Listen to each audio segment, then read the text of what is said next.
Saudi Arabia has extended to Pakistan at least two major cash deposit facilities, whose combined size is about 5 billion US dollars at an interest rate of 4% per annum. These are rolling over loans, meaning Islamabad and Riyadh agree to extend the term when the maturity comes up, rather than forcing Pakistan to repay immediately. Specifically, one 2 billion US dollars facility is set to mature in December, and another 3 billion US dollars is due in June next year. The Finance Ministry intends to roll them over again. Why they are cheap loans, the 4% rate is significantly lower than many alternatives. For example, Chinese cash deposit facilities charge 6.1%. Commercial borrowing from banks, etc., is much more expensive. Some loans are at interest rates of 7-8% plus, especially shorter maturity ones.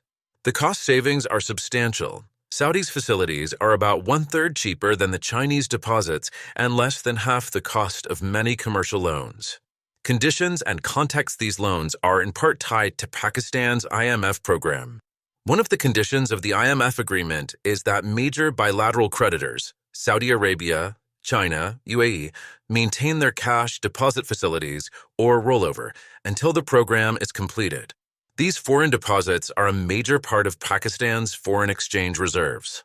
The $12 billion from Saudi Arabia, China, and UAE make up much of the gross reserves of around 14.3 billion US dollars.